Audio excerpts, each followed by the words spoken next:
Well, hello and welcome to this special meeting of the Zero COVID Coalition. And this evening, we've got a fantastic speaker, Laura Spinney, who's written a lot of relevant stuff, particularly her book, Pale Rider, The Spanish Flu of 1918 and How It Changed the World. And we think there are parallels between the Spanish flu and the current situation with COVID, but also important differences. But I wanted to ask Laura to begin with what she thinks of the current situation with COVID. Hi, Diane, and thank you for the invitation to be here. So we're currently globally living through another surge that has yet to peak. The last peak was in March of this year, after which there was a decline in weekly cases. Globally, I'm talking about, and then in the last 5 weeks, it's been rising again. So I think I just took a quick look at the WHO website before I came on, and there's just under 553 million confirmed cases worldwide, and over 6.3 million deaths. That's official COVID deaths that have been reported globally. Of course, there are other ways of measuring the death toll. One of the important ones is excess mortality, so the difference between what you might expect in a non-pandemic year in terms of deaths and what we currently have. And The Economist, for example, is currently estimating that we're at close to 22 million deaths as a result, directly and indirectly, of this pandemic. I think in the UK at the moment, it's currently estimated that around 4% of the population has COVID. So and is that a high proportion or a low proportion? That's a good question. It's difficult to compare because of testing regimes and how they've changed and how the tests have changed and how the efficacy of the tests have changed. But just in general terms, given that ideally we would like to have a pretty much normal, normally functioning society by now, it seems high. Okay. Well, let's get on to your book. As I said, the title is Pale Rider, The Spanish Flu of 1918 and How It Changed the World. Can you just tell us a little bit about your book? So it's the story of the worst pandemic in modern times, the so-called Spanish flu, which really had nothing particularly Spanish about it, that struck the world between 1918 and 1921, roughly speaking, is thought to have infected 1 in 3 people on Earth. And current estimates suggest that between 50 and 100 million people died of it. The global population at that time was roughly a quarter of what it is now. So given the figures that I just gave you for COVID, you can see that it was a much bigger deal, basically. And COVID is nowhere near in that league, but COVID remains the worst pandemic since then, by far, that the world has experienced. What else can I tell you about it? Your title of your book talks about how it changed the world. How do you think it changed the world? I mean, it changed the world in many ways. The first is the loss of those people. That's the most important thing to say, because the reason I wrote my book was that historical event was essentially forgotten, not by people in their families, many of whom still today remember a great uncle or a grandparent, for example, who died of that disease. But collectively, it just doesn't really register on our historical radar. It's not taught in school, for example. It's completely overshadowed in our historical memory by the First World War, which killed many fewer people. And what is the relationship between Spanish flu and the First World War? That's a very interesting question, and it's complicated. So we know from the historical pattern that epidemics, pandemics, infectious diseases often come in the wake of wars, but also the conditions in the world at that time, notably extreme inequality, much higher than it is today. And today we have more inequality in the world than than since the Second World War, but it was very much higher on the eve of the First World War. And that also makes a society less resilient to infectious disease and therefore more vulnerable to epidemics and pandemics. So, and the feedbacks between the two events kind of went in both directions, because the pandemic, which erupted before the end of the war, in the early months of 1918, as far as we know, definitely changed the course of the war, possibly affected the outcome, and possibly even affected the outcome of the peace. So there are very much two-way interactions, and historians are still arguing about the direction and the extent of these effects. Okay. And how do you think it changed the world? Yes. So you asked me that question. I answered in one way, which was the people who were lost. Yeah. It had and so kind of pulling back from the human cost, there was also a deep demographic change. It targeted people who were aged between 20 and 40, which is one of the significant differences with COVID. So at a time when there was little or no social welfare safety net, it took out the major breadwinners, the parents, the heads of families, and so on. So it was a major setback for society in many social and economic ways. It had a long tail, by which I mean there was definitely a kind of long flu in the way that we're now recognizing a long COVID. There were people who had all kinds of symptoms, particularly neurological and psychiatric, for a long time afterwards. Some were affected for the whole of their lives. And like long COVID, that was a very diverse syndrome, hard to pin down. And it affected politics. It definitely highlighted inequalities. This is one of the strong similarities, I think, with COVID. Highlighted and also at the same time exacerbated inequalities. And people noticed. The people who were the least favored in society noticed that. And there was already a lot of social tension in the world. I think you had the Russian revolutions just before 1918. I think that the two things kind of fed into a lot of turbulence, political turbulence in the 1920s, the so-called Red Scare in the United States, but not just there. And so you see lots of people pushing, for example, against colonialism, because they realized that indigenous peoples in many parts of the world that had been colonized were realizing how badly they'd been treated by their imperial masters. So you see a lot of uprisings. Scientifically, there were huge changes, because essentially doctors and scientists realized they'd failed. I mean, flu is a disease caused by a virus, and they knew hardly anything about viruses at that time. So after the pandemic, you see the field of virology take off as a field in its own right. And science takes a huge step forward at that time. I think sort of in the way I think of it is stung by their failure. They kind of they move forward in leaps and bounds afterwards. And medicine changes, and the way that the world responds to major public health crises that changes from the 1920s on.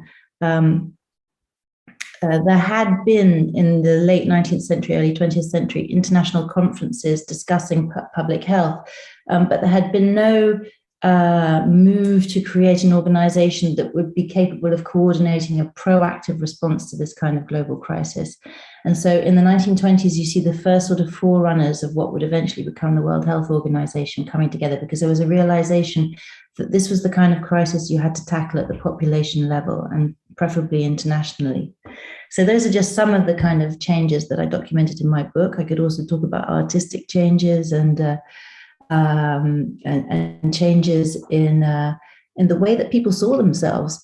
But I really think that when you have a dent of that kind in the human population, even if it doesn't stop the human population growing, because it was already, on its exponential climb, the impact on the human population in the way that humans see themselves and live and organize their societies cannot help but be dramatic.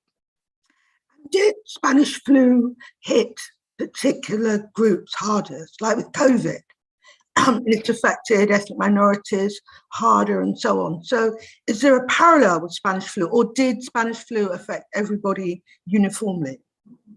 No. So flu was often called a kind of democratic disease for a long time, until relatively recently, actually. In the idea being that it attacks everyone equally, and that may be true, but the flip side of that is that people aren't equal. So people respond to this virus in very different ways, depending on which part of society they come from and how healthy they are and what access they have to education and healthcare and work and quality accommodation. All those things play into this. So taking all that into account, neither flu nor COVID are in any way democratic diseases. And in 1918, flu, generally speaking, seasonal flu certainly tends to attack the very young and the very old, preferentially, selectively. And this one had attacked both those age groups, except that the elderly turned out to be, for probably mainly immunological reasons, better protected than they had been in the previous 10 years to seasonal flu. So there was a strange sort of mitigating effect there for the elderly. Meanwhile, a middle-age group, the 20 to 40-year-olds, I mentioned them earlier, the breadwinners, the parents of families, were right in the firing line. And more men than women, probably for sort of social environmental reasons, in that at that time it was more men who went out to work, and so they were more likely to be exposed. But there could be other factors as well that explain that gender bias.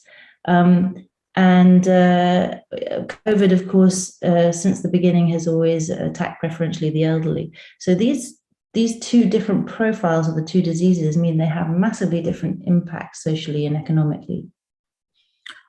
Okay, I want to get on now to the article you wrote for The Guardian, which had the title, "The Zero COVID Approach Got a Bad Press, but it worked and could work again." Could you say a little bit more about that? Yeah, so I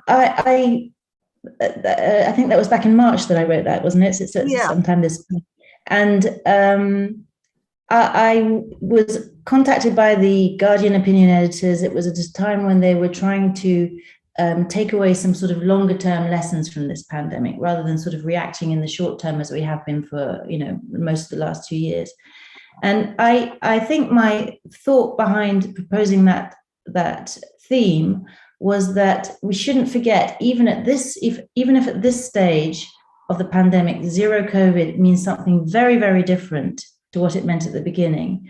We shouldn't forget that trying to suppress the infection as far as possible, certainly in the beginning stages before you know anything about it, is probably the best way to approach an unknown infection. And an unknown pathogen is always at the root of a pandemic, by definition almost, because it's so new in the human population that it can cause such devastation globally. So I just didn't want us to forget, at a time when zero COVID, which unfortunately means many different things to many different people, was, I feel, very unpopular, that the people who have made it work the best in the world still think, and again, there's the definitional problem, we can talk about definitions if you like, but still think it was the best policy for at least the first 18 months of the pandemic. And I wanted us to remember that for next time. So are there countries that adopted the zero COVID strategy and where it really worked? Yeah. China did for a long time. Yeah, we can debate whether it's still working now. New Zealand, many of those Asian countries that had vivid memories. I come back to my point about historical memory, which I think is really important, because both populations and governments are more ready to embrace such policies if they have memories of horrible recent experiences of the same kind. Many of the countries that were fiercer about eliminating, not eradicating SARS-CoV-2 at the beginning and then continuing for varying amounts of time, were ones that remembered what happened with SARS 20 years earlier, the first SARS, and realized that the best way to protect your population, psychologically, economically, socially, and in terms of public health, is to suppress infection levels as far as you possibly can, not just to mitigate them. So why do you think some people are so skeptical about the zero COVID strategy? I mean, I think a large contributing factor of it is the cost of the restrictions. It's perfectly reasonable.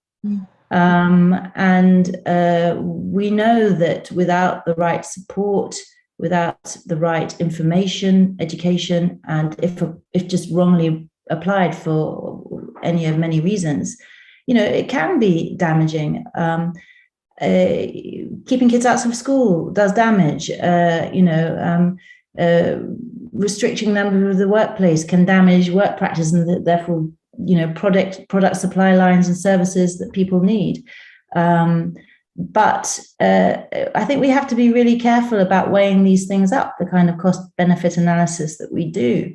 One of my issues with this whole discussion is that we have consistently, I think, left long COVID out of the discussion. It hasn't, even though more data has been coming in about it, it hasn't really penetrated policy thinking on this. And it should have done. I mean, there's more and more studies now showing, still with a great deal of uncertainty for sure, but showing that probably the lion's share of the burden of COVID will be neither deaths nor short-term disease, but long-term disability. And we don't really know what it's doing, what the long-term effects could be in the children yet. There's some evidence to show that they suffer less from long COVID, but the numbers are extremely vague still. And I sort of feel that while zero COVID definitely doesn't mean any more what it did at the beginning in any country, we could be doing a little more to protect the most vulnerable in society, of which there are growing numbers. I've noticed, particularly in the light of this kind of climate, it's literally climate change we're seeing here in Britain, some of the highest temperatures ever, or certainly in recent decades. People are saying that, in fact, the government overreacted to COVID and that you didn't need to stop children going to school or keep people at home and all the rest of it. It's almost like a reaction to the whole zero COVID argument. And I suppose it's because for business, it all costs money. I mean, what do you say to people who say that there were excessive restrictions, that zero COVID, the price that people would pay for zero COVID is not worth actually bearing down on the disease? I mean, the short answer has to be, it's far too early to say that. The Bank of England has been warning for a couple of months about the impact this is going to have on the labour force. People are falling out. There are lots of desperate long haulers now who are, 2 years into their long COVID symptoms with no proper treatment in sight or management, are having really difficult discussions about medical early retirement. This is clearly a major contributing factor. It's not the only one, but it's a major contributing factor to the kind of great resignation, the lack of people we're seeing across all sectors, all industry at the moment. So, the economic cost, we haven't seen it all yet. Of course, they have the advantage on their side, the people who argue that we do not have hard figures on long COVID yet. We can't, by definition, it's long. And we haven't seen the full extent of it yet. But I think that common sense would dictate that when you don't know anything, you could at least take measures that abide by the precautionary principle. That was the principle that presided over all our actions at the beginning of the pandemic. Then more information came in. We could, design more specific, more targeted policies that were more data-driven. But long COVID is still an area where we really have a lot of uncertainty. Now, it's, I don't want to simplify this debate. I think it's the danger is oversimplifying it. It's very complex and there's many factors to consider at each stage of the decision-making process.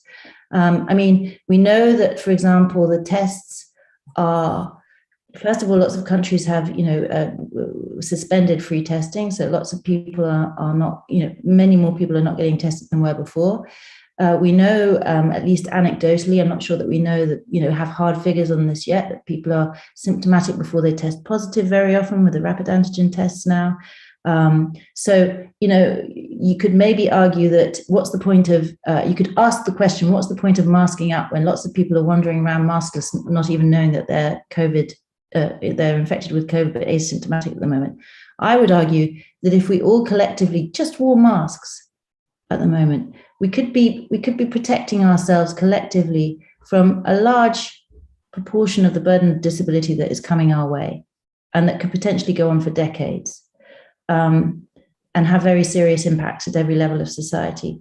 I personally don't think it's a massively major sacrifice to have to wear a mask, and it's the best non-pharmaceutical intervention we've got. It shouldn't be used on its own, but neither should vaccination. The vaccines are still very good at protecting the elderly from severe illness and death, but we seem to be entering a pattern of diminishing returns for people who are younger and healthier. So the vaccines alone, and they don't prevent against infection, so the vaccines alone are not enough. I think, you can make an individual decision to wear a mask in crowded places and indoor settings to avoid crowds and all of that.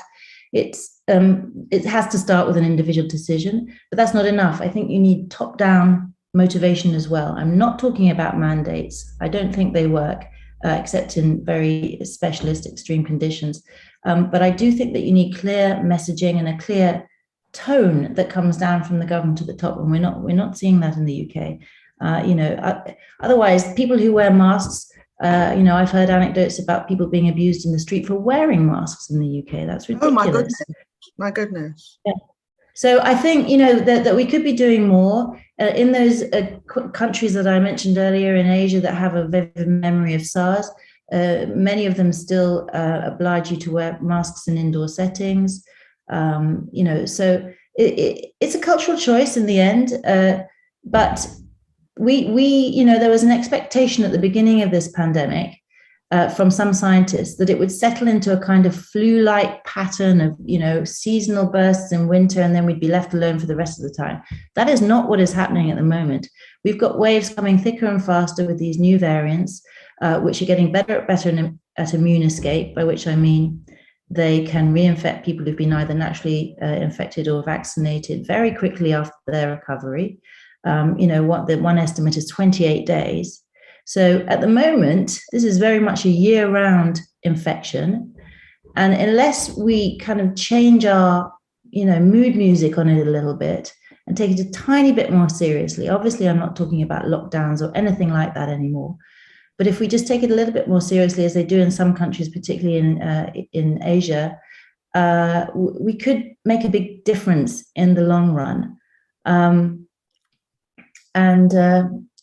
So I think for me, there could be a slight shift of emphasis, some more direction from the top. I understand, people in developing countries who say, you in the rich north, you're worrying about this disease. We're living with malaria and TB and all sorts of other, Ebola and dengue, and there was less global attention to those diseases.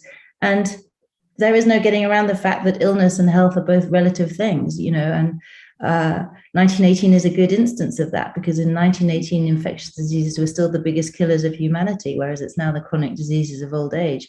And so at that time, I think people didn't really take it seriously, at least until they saw people dying around them. And even then it was, you weigh it up against the other things that are going to get you.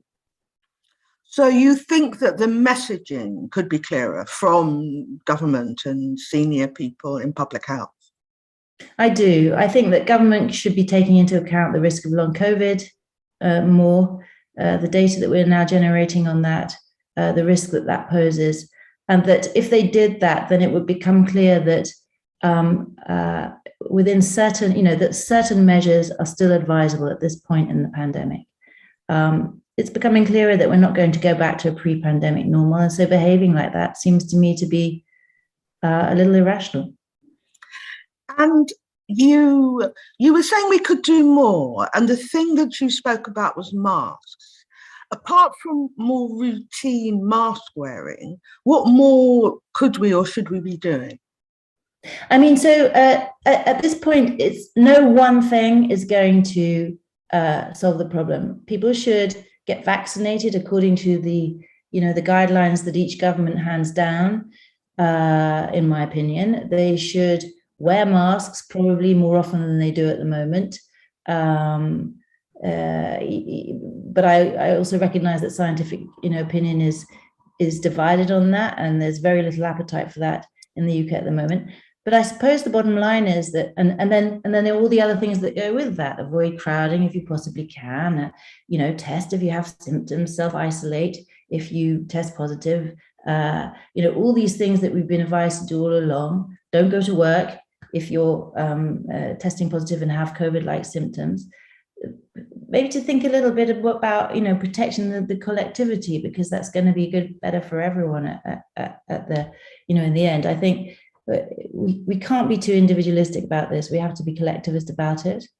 And I think that ultimately, because we may not do that, recognize we may not make that decision, and it's very culturally sensitive. People make different decisions in different countries. But if we don't, then what we are effectively deciding to do is to live with a lower level of health overall, and with a lower level of functioning of our public services and schools and so on. So, at the moment, I mentioned that we're in the middle of a new surge. School attendance in England is at the lowest level since January, with 1 in 5 secondary school pupils and 8% of teachers off.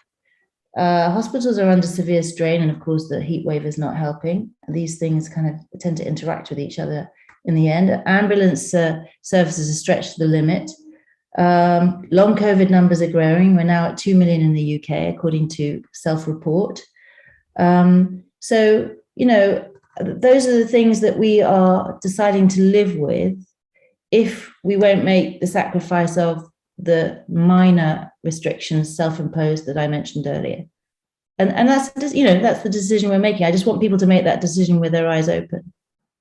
But you said these are decisions that we have decided to live with these issues. But of course, it's not we, if you like, that are suffering. It's the more vulnerable groups. I mean, it's as if we, if you're talking about government and politicians and so on, are taking or not taking a decision which won't necessarily affect us, but will affect the more vulnerable people in the community, whether they're older, very important.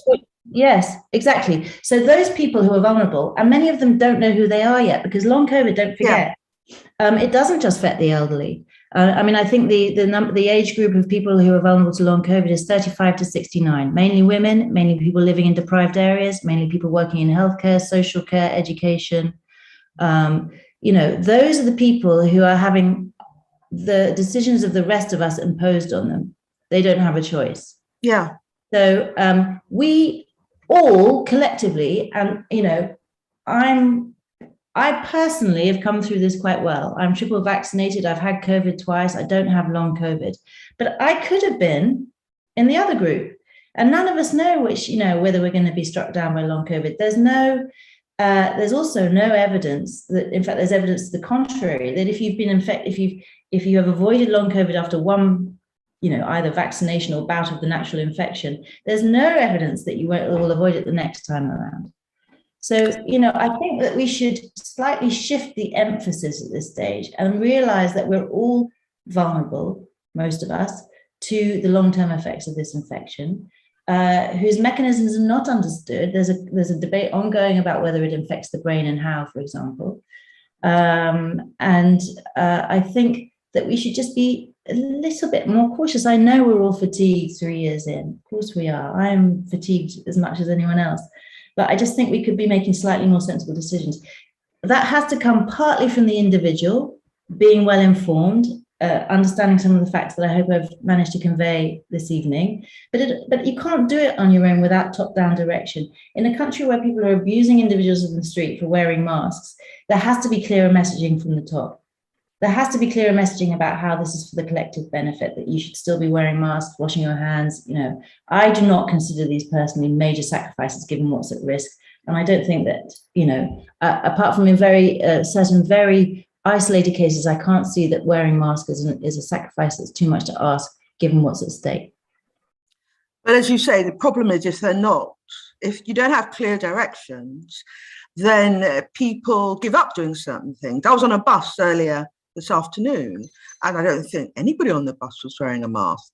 And yet, at the height of COVID, everybody would have been wearing a mask. Yeah. And it kind of feeds on itself. If people stop taking simple precautions, even more people stop taking simple precautions. Of course. And who wants to be that person who stands up on a crowded bus when everyone's wearing a mask and saying you should all be wearing your masks? I mean, that takes us, it's not going to happen, basically. And I think, in certain other ways, the government could be more proactive, not just the national government, but of course the national government first. That, I think we've, in the UK, slightly taken our finger off the pulse on the vaccine race. There's more that could be done to develop new, the new generation, so-called, of vaccines that protect against variants, hopefully better than the existing ones, that are putting more infrastructure and money into the nasal vaccines, which are in the pipeline now, which could actually prevent infection because they block the virus in the nose before it gets into the lungs. More could be being done. The UK has rightly vaunted its role in the vaccine race at the beginning, but it's not over. The battle is far from over, and we need to keep the pressure on, also vaccine-wise. And what is your assumption about the future of the pandemic and its consequences in the medium to long term? So I am not a scientist. I talk to scientists and I read what they write. And it seems to me that there is diverging opinions on the future of this virus. I mean, basically, it's the future. We're in uncharted territory. We don't know which way it will go. It could still settle into a seasonal pattern like seasonal flu, where it's just a winter pest, perhaps no worse than a common cold, which is caused by one of the other four human coronaviruses. But that's not how it's looking at the moment. It's looking like something quite a lot scarier, that in those who are vulnerable to severe disease, it's way worse than a common cold, and it's coming throughout the year in successive waves that are coming harder and harder on each other's heels. So I think that there are a range of scenarios that scientists are considering for the future of this virus, and the bottom line is we really don't know. We also don't know about long COVID, so we don't know how long the tail of this pandemic is going to be. We don't know how long it's going to have an impact on the human population. And at the same time, there was an important milestone passed in the spring of this year, whereby COVID became less lethal than seasonal flu for all age groups. So I can understand why we're in this slightly schizophrenic mindset, because that is true on the one hand, but on the other hand, it's not behaving like seasonal flu in many other ways. It's coming throughout the year. Old people, it's more and more transmissible, more and more able to escape the vaccines and the immunity left by natural infection. So when it spreads in old people, it can still cause devastation, which can overwhelm the National Health Service, already on its knees in many ways. I think, it's not yet safe to consider it like seasonal flu. It's a new beast. It's not behaving in the same way. Presumably, there could still be further variants, which there certainly could. Yeah, which might be much more serious than the current Omicron at the moment. Yeah, so Omicron seems to cause less severe disease. Yeah. Variants, but it's got this immune escape capacity, and it's more transmissible. I don't think anything can be ruled out for the future. It could go to something less and less severe in terms of the disease it causes, more and more transmissible, more and more capable of escaping our natural immunity, which would be bad enough. I think it's also at least feasible, conceivable, that it could go the other way and start causing more severe disease. In evolutionary terms, there's nothing, as I understand it, that could rule that out. So that's yet another reason for suppressing it as much as we can, which, as I said, involves a combination at this stage of being vaccinated, masks, washing hands, and so on. Yeah, I think that the small p politics of it was that people want to be able to say that they'd overcome COVID and we were moving on. And I think that has kind of misled people to think you don't need the mask, you don't need to wash your hands all the time. And I mean, what you're saying is then we need to revive that message from the top that COVID is still a serious issue and you should keep doing the things that you did at the height of the pandemic.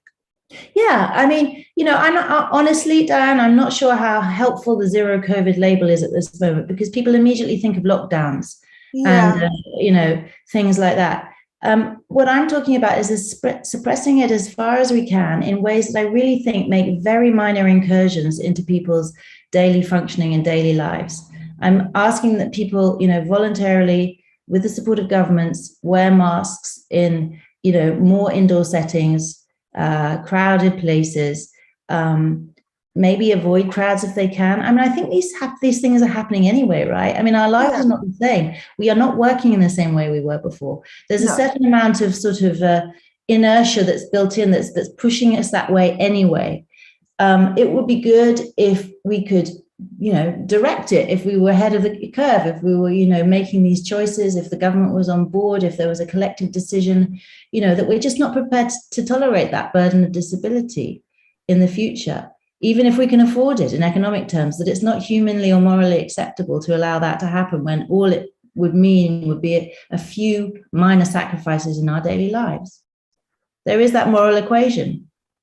Yeah, but I suppose people are not willing to make even minor short-term sacrifices for the medium and long-term good of the collectivity. And this is a problem, this is a completely different subject, with climate change. I mean, people are sitting around in London and you can't deny, even the most skeptical right-wing commentators cannot deny now that the climate is changing. But nonetheless, they don't want to make short-term changes to save the planet in the long run. Maybe it's the time scale of electoral politics. Well, you're right. And in a way, it's human nature to discount the future, right? That doesn't mean that we're not capable of making minor shifts in our mindsets, in our culture. People say cultural change is slow, but, a lot of countries have made quite different decisions on this. Even within Western Europe, for example. I mean, Germany is currently investing majorly in ventilation systems in schools and other public places, which we're not doing in the UK, as far as I know. And, I think, even small differences across a population can make a big impact and have a big impact in the end. I don't think what I'm suggesting is asking for a lot. I'm not saying that we should keep children out of schools. I think that, I'm not asking for major changes, but I think that if everybody made a small change and understood that the world is probably not going to be the same again, now it's got COVID in it, that we could spare a lot of misery. I'm sure. I mean, one of the arguments against, I think you're right, perhaps we shouldn't be calling it long COVID, but one of the arguments about one of the arguments against that is that people say, well, look, not sending children to school caused more damage than potentially COVID, particularly the Omicron variant, would have caused them. But so it's important you're saying that's not what you're calling for. No, what, to keep children out of schools? No, definitely not. But we could ventilate our schools better. We could perhaps be doing a little more testing than we are. I think a lot of it at this stage is about messaging and reinforcing what are our social norms? What do we all think collectively is acceptable at the moment? Because, I come back to this idea that the individual who dons a mask at the moment in some countries, certainly not all, I hope it's still exceptional, risks being, abused in the street. And that's ridiculous to my mind. No, it is ridiculous. We've had a few questions put to us, and I wanted to put them to you. The first one I've got is that there's been a big disparity between reported death tolls and in the richest countries and in the poorest ones. How do you account for that? Is it social differences or is it policy choices? It's a very good question. I think the fundamental problem we're dealing with is data collection, which is very uneven across countries. Okay. So we're not necessarily looking at, we're not necessarily comparing apples and pears. I think, for a long time there was a big question mark. People were very curious about the seemingly low levels of illness and death being reported in Africa.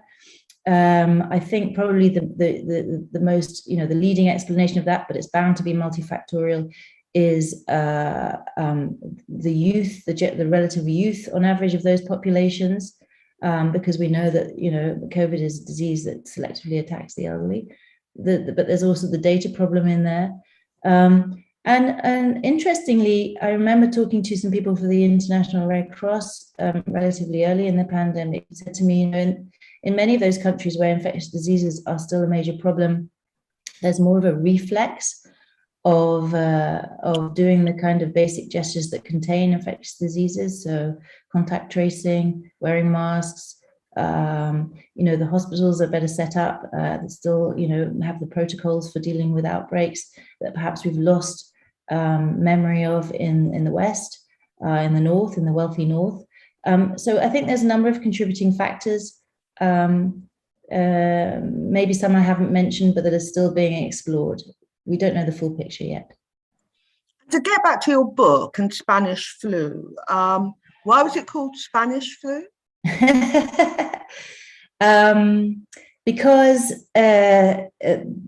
Because Spain was neutral in the war. I'm going to give you the short answer. Spain was neutral in the war, and so it didn't censor its press.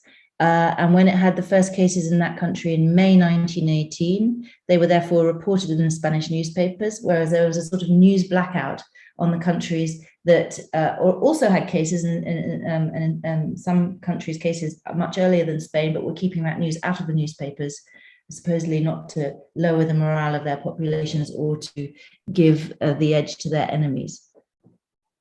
Okay, I've got a question here about Spanish flu impact equally on men and women, but I think you answered that. You said it impacted more on men because they were actually leaving the home and going to work. Yeah, that's one of the sort of leading explanations. Again, it's difficult to see. I mean, data from Spanish flu are very difficult to come by. That's one of the reasons that we have such a wide estimate range for the deaths, between 50 and 100 million, because there was no reliable diagnostic test. As I mentioned, viruses were really poorly understood at that time. But there does seem to be a kind of, apart with some specific exceptions, a global male bias, and the main explanation is that they were the ones going out to work and getting exposed. Okay, and talking about Spanish flu a little bit more, could you remind me what the death toll numbers were? Between 50 and 100 million. So yeah. Well, I was just wondering about the material effects of that on society. Cemeteries would have had to expanded rapidly, class sizes would have had to get much bigger, businesses would go bust as the workforce died. I mean, did all that actually happen? Yeah, absolutely. I mean, cemeteries were overwhelmed as hospitals were overwhelmed. It has to be said it was a different time, different culture, different mindset. So many people would have seen this out at home, wouldn't want to have troubled the doctor. In any case, the doctors had very little to offer. There were no effective vaccines. Vaccines were made during that pandemic because obviously vaccine technology is much older than that. But people thought that they were dealing with a bacterial infection, and so the vaccines were designed essentially to the opportunistic bacteria that were infecting the respiratory tracts of people already infected by the virus. So their efficacy varied greatly, but they were very largely ineffective. And so, there wasn't much that medicine had to offer, honestly. The people who made the biggest difference were the nurses and the relatives who would nurse people through, make sure they were hydrated, deal with the fever, and that was sort of your best chance of surviving. And it has to be said also that the vast majority of people did survive. As with any flu pandemic or even seasonal flu, it was a small minority of people who died. But the problem was that in 1918, that minority was much bigger than in other pandemics, which is why we arrive at these terrifying figures globally. And I was fascinated in your book, you talked about lower height of adults who'd been in the womb during the Spanish flu. Is this type of very direct physiological impact usual from a pandemic? So, that is really interesting. Pregnant women were extremely vulnerable. So I mentioned, the 20 to 40-year-olds were right in the firing line. And I said that men were more vulnerable than women, and they were, with the exception of pregnant women who died and had miscarriages in very large numbers. Now, some of the babies in the wombs did manage to survive, which prompts the question, were they damaged? Were they affected anyway by this onslaught of this disease in the mothers while they were in the womb? And the answer is yes. They were on average smaller by a tiny amount, but significantly across the population. And as they grew older, as they went through life, they were less likely to attain the same levels of educational fulfillment, to have good jobs, to have good health in old age, to stay out of prison. They were more likely to go to prison because so basically every organ of your body was affected, including your brain, which fed through to your cognitive performance, which fed through to your chances in life. And you definitely see that in the cohort of people who were in the womb in especially the autumn of 1918, when the worst wave struck. You're not a doctor, so I suppose you can't comment on whether you'd see those same physiological effects on babies that are in the womb when their mothers had COVID. So my understanding of that question, the answer on that question, is that babies in the womb are more protected from COVID. But I'm not, don't take my word for that on that, because I haven't seen the latest research. And I'm sure it's something that is still being, researched as a live question. So I asked you this earlier, but we're coming to the closing minute. So first of all, what are the parallels between Spanish flu and COVID? So, throughout history, the most pandemics, and certainly the worst pandemics in terms of death toll, have tended to be caused by respiratory diseases. They're both respiratory diseases. It makes controlling them extremely hard. They spread very fast, but they are in many ways different diseases. They're caused by pathogens from different families. They attack different age groups. Our science and our medicine is far more advanced than it was in 1918. So we have the capacity to save many more lives of people who even experience severe disease. The disease is far more visible at various levels. We can test for it. We could test for it from early on in the pandemic, but also ordinary people have eyes on it, in the sense that this is the first major pandemic to have happened after the internet revolution. We had, of course, the flu pandemic of 2009, but numerically speaking, that was a slight anticlimax, nowhere near on the scale of this one. And I think the fact that people have, if should they want to, and if they had access to the internet, could basically follow the numbers of cases and the death rate in real time, has really changed our informational experience of this pandemic. Of course, it's also fed through into a massive infodemic, the fake news epidemic, which is sort of fed off the back of it. Fake news, by the way, is always a problem in pandemics. Historically, you can trace it, as is xenophobia. It's always a reaction to pandemics and to infection. But I think somehow the internet has changed, perhaps amplified both those negative associated effects. And what can we learn from Spanish flu in dealing with COVID? I suppose the kind of number one in your face lesson about it is that black swan events like that can happen. Huge, great big crises that wipe out large numbers of people can happen. And, we understand much more about pandemics now. We know that they, for the last 500 years, there have been on average 3 a century. That's not a rare event. And they're coming thicker and faster because we understand now, that zoonoses, so infections of animal origin that spill over into humans, are happening faster and faster, more and more frequently. So there are going to be more of them, and that potentially there could be a couple more COVIDs before the pandemic is out. Climate change we don't know what climate change is doing, but it's changing the behavior of both animals that carry infection and the pathogens themselves in ways we don't understand.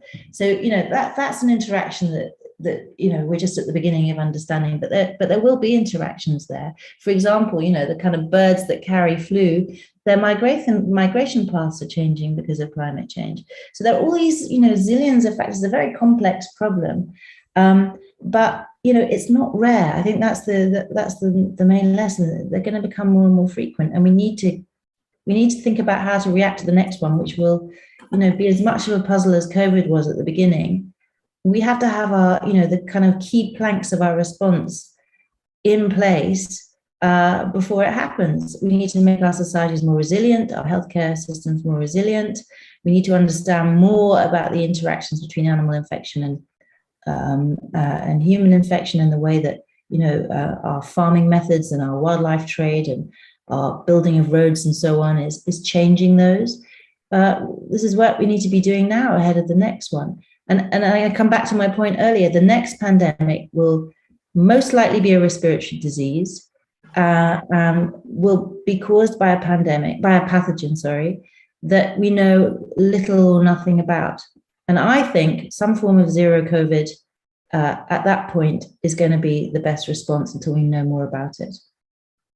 I just wanted to ask you, one thing that I noticed was that you had this terrible death toll with Spanish flu, and you're having what seems like a relatively high death toll with COVID.